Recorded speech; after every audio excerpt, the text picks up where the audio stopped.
Beautiful night in Glendale, Arizona, with the fortunes of the Coyotes looking up on the ice. Delighted to welcome to After Hours one of the class acts in the game, the face of the Coyotes, Shane Doan, who used to ride his horse bareback to and from junior high in Halkirk, Alberta. That's true, isn't it? Yeah, it is. I only did it a couple times. I didn't do it that often. That a couple of times counts on this program. Anyway, I threw that in to soften you up for the questions that you know are coming about the Phoenix off-ice situation. So let's start with that. You went through the agony of a city's attempt to save its team in Winnipeg in 95-96, your first season in the NHL.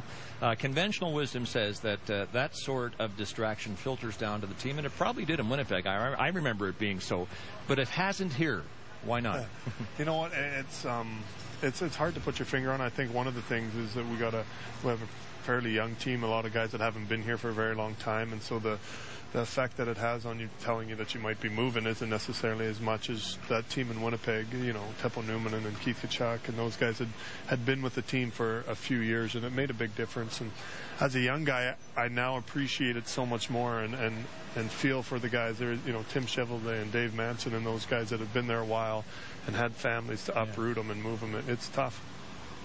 Throughout this whole bit of uncertainty that you guys have had, what are some of the things that you've actually said, being the captain, to the guys in the locker room? I know it's tough, but what can you share with the viewers that you said to the guys to kind of keep them positive and everybody on board? You know, specifically, I want to know if anyone's ever stood up in the room and said it's us against them. That's true. You're playing that way. It's really playing that way. Or us against the world. Yeah, against the world, exactly. It really, I think in the beginning, it really kind of solidified our dressing room and the fact that you united everybody. And there's times in your career where you hear, you know, everything's stacked up against you and the odds are against you. And really, I mean, this is as much as it's ever been for us. I mean, we hadn't made the playoffs in 8 years. Everything was pointing to being, you know, a very dismal season. I think we were picked 30th by, I don't think there's a publication that didn't pick us 30th. Right. And yet, as a room, we talked about how, hey, we don't play for them anyways. We go out there and we play for each other, and we're going to make sure that we're good every single night. And there's no excuses to. Don't give yourself a reason to have an excuse. Don't give yourself a reason to, you know, let yourself off the hook. And then we stopped talking about it and never really approached it again. Okay, we need to quickly point out that Adrian Aucoin was scheduled to join us on After Hours, but time doesn't permit due to the fact that it went, 25 rounds in the shootout? Yeah. And Adrian's failure to score in the 6th round, that's why we're not having him on the air. Yes, I always blame Adrian. You haven't gone through many goal-scoring slumps, the like of which you're going through right now. Or what are you trying to do to get out of it? You know what? I'm trying to shoot the puck, and at the same time, you know, it's one of those things that I really don't know. I think I'm at about 65, 70 shots without a goal, and you know they're going to come. I know they're going to come. Tonight I had a couple decent chances. Not great, but pretty good shots, and you hope one of them goes in, but it didn't, and we'll be better next when it really counts, hopefully. Yeah. Well, it's all about the law of averages, right? You just want to get shots. That's the key.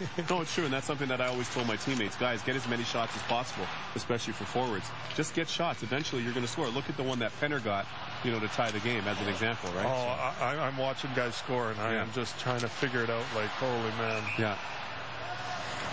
You know, Shane, I was going to say that perhaps your best way out of this is to talk to the best athlete in the family. That would be your sister, Leanne, who was a big star at University of Calgary Dinos basketball team. In fact, has been said to be the most dominant female athlete in the school's history. So how's she doing, by the way? She's doing very well. She just had her 3rd baby on Monday. Nice. Monday or Tuesday, get on the road, and they run. I'm not sure if it was at night on Monday or Tuesday morning. And, they're doing great. They're in 3 Hills and very excited. And Ellie was the little girl's name, and everyone's so happy. I mean, my kids are excited, my parents, obviously, and obviously Leanne and her 2 little ones, Daly and Jackson, if I could say their names, would go be pretty nice. Fun. Absolutely.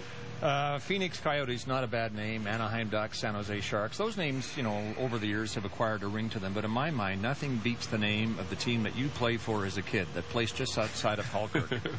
It was. Okay, there's 2 names that we had.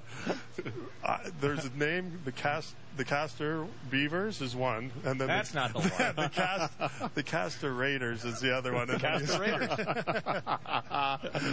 We had nice to have 2 names, though. Your team had 2 names. Well, I think they kind of stopped the first one there, and they said no more of that. So. We had some fun with that a couple of years ago. December of 2007 when you appeared in this program, and I want to tell you, it's just as funny 2 years later. simple life philosophy is this: work hard and be kind to people. Is that what Bernie and Bernice passed on to you? Yeah, I mean, without a doubt, that's, I mean, one of my dad's favorite sayings is, if you enjoy working hard, every day's a holiday, and then obviously be kind to everyone, treat everyone as you'd want yourself to be treated. So those two things are really his things. So a couple of years ago, you passed by a school called the Thomas J. Pappas School here in Phoenix. Yep. I think you and Teppo Newman went to hand out tickets. Yes, we did. And it deeply affected you. Tell us the story. Yeah, Teppo Newman and I went down there, and we had some tickets to hand out. And when we went in, we understood that this was a school for kids that, you know, didn't have places to live. And then when you started realizing and just putting faces to them, and you find out that the average age of a homeless person in Phoenix is 9 years old, and you're like, you have no idea of, I mean, I live in northern Scottsdale, and it is so, we are so blessed and so have so much that's so close to you can be struggling the way that they are.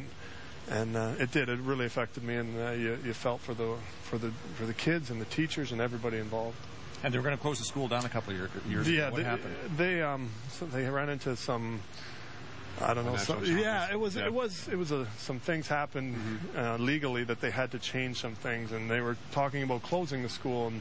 And I'm often very excited that the government, you know, kind of found another way around it and made it a charter school now. And it used to be called Thomas J. Pappas, and now it's Children's First Academy. And there's a couple of them, and it's just, you go in there and you can't believe that people this close to you and in proximity are having to deal with the issues that they deal with. Well, just so we're clear here, you've been a major donor to the school. You lobbied to keep it open, so people like you give the homeless a name and a face, you give them hope. So good on you. I want to congratulate you. Thank you. Yeah. Absolutely. You want to get back to hockey here quickly, Kevin? Yeah, hockey quickly, yes.